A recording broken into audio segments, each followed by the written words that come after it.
Keegan Slaymaker for International Boxing News, and I'm joined by Eddie Hearn at the Joshua Whyte press conference. I mean, buzzing for this one, Eddie. Yeah, it's a great fight. I still can't believe it's been made because just, with the Wilder situation, with everything else, I just thought it was too risky. But it was kind of like the only fight that AJ was up for on August 12th. We kept giving him other names, and he was just like,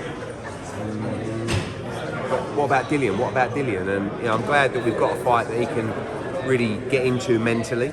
Very dangerous. Both guys changed a lot in the first fight, but both guys improved a lot since the first fight. They definitely have. I mean, it was relatively calm at the top table when they started talking to each other. Did you get a bit nervous? A little bit. I mean, I want that, but you get some people. Gareth Davies can't say, "Oh, it's disappointing." It's like, mate, they're 35 years old. What do you expect? They never rolled around at the first press conference. They never, and the head-to-heads, they never come together. But they were definitely a little bit more rogue then, and they're not as rogue now. I think they're more experienced, they've achieved more, understand the sport, they've got over 4 weeks to go, and they know how much they want to win their fight, they know how much they need to win the fight. We're not expecting kind of the same kind of carnage at the end of one of the rounds. Maybe, they've still got it in them, but I just feel like they know how, like back then they were naive. They didn't realise how important that fight was for their career. It was the British heavyweight title. Since then, Dillian Whyte's fought the biggest fights in heavyweight boxing. He's filled stadiums and arenas. AJ's won 2 world heavyweight championships. I mean, so they're just not going to sit up there and start getting rattled before they fly back to camp. Definitely. I want to move on to August 19th, show in Birmingham. Is it Galal Yafai headlining and is one of the lead opponents, Tommy Frank? Yes, it's a NEXTGen show in Birmingham. I don't believe Tommy Frank is confirmed, but he's definitely on the list. I wanted a domestic fight. I wanted him to fight who just beat Tommy Frank. Jay Harris. Yes, but Jay weren't up for the fight just yet. But it's a good fight and big NEXTGen card.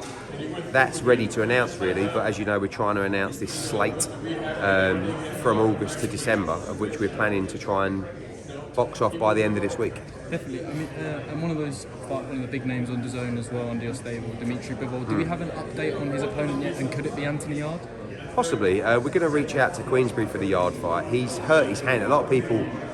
I said to the team the other day, you should really talk about. I know people don't like talking about their injuries, but he's had a bad hand, and that's why he hasn't boxed. It's not just because he's can't be bothered. You know what I mean? So he'd be ready to fight in October. We made an offer to Dan Aziz, who didn't accept that offer. We're going to go and talk to Queensberry about the Yard fight as well, which I like, but you can expect to see Bivol back in October. McCaskill Ryan teased for that card as well. Could Ahkmadaliev go on there for the interim title? Maybe. I think that we are looking at our September show, which could be Montana Love, Richardson Hitchins, could be O'Shaki Foster against Eduardo Hernandez, could be McCaskill Ryan on there as well.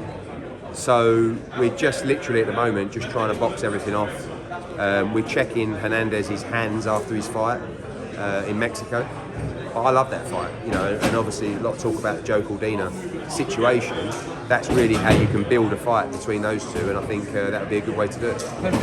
Is the likely opponent for Joe Cordina Zelfa Barrett? I know Team Cordina aren't typically, or could it be Cacace because it's technically a unification with the IBO?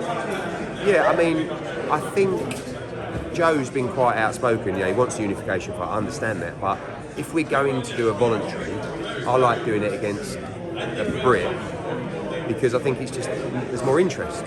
I like the Zelfa Barrett fight. I think it's a good fight.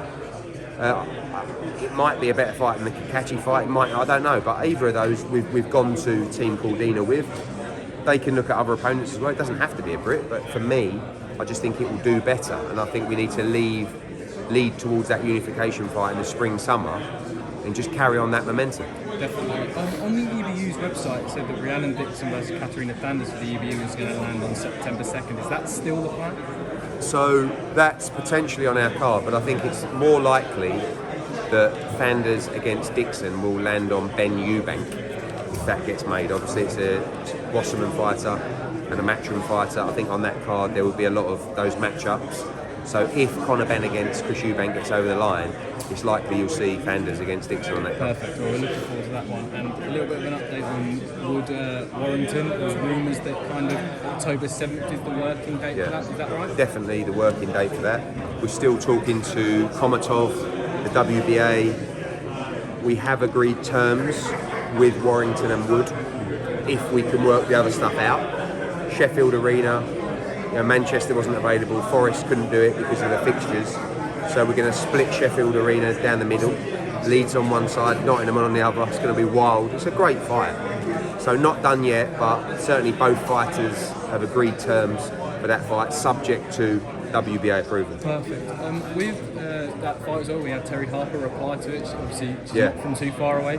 Could we see the rescheduled Breakhus fight on that, and could it be for the vacant IBF title? Yeah, so we'll definitely see Terry Harper on that card. I would like to reschedule the Breakhus fight, and I would like to add other belts to that fight, subject to what Natasha Jonas does. I think she's going to have to make a decision now.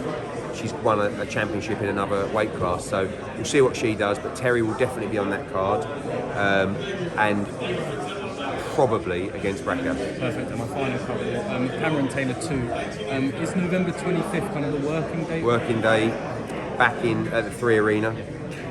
Gary Cully wants a rematch, which is great. I mean, listen, I love it, but you know, it's heart in your hands stuff, which is great. We've made an offer to Kevin Ajarko to fight Troy Williamson on that card, which I think is the perfect fight for him. We've talking about Paddy Donovan in a big fight, Thomas Carty in a big fight as well. We're going to look to put on a really big card that night. And JJ Metcalf was obviously on the first fight. Was there any discussions about him fighting Israil Madrimov, obviously, with all the belts? There is a chance that belt might become vacant. Obviously, Madrimov is mandatory for that title now. So we're looking at potentially making Madrimov against Metcalf for the vacant world title if that comes up. Oh, perfect. What a fight that would be. And my final one, Eddie, obviously not overlooking Joshua Whyte at all. Obviously there is kind of the Deontay Wilder fight in the distance. Was Boxing Day ever discussed for that fight? Yeah, that was the first date that was ever discussed, to be honest with you. So it's now not the date, thank God. But there is a chance that could leak into January.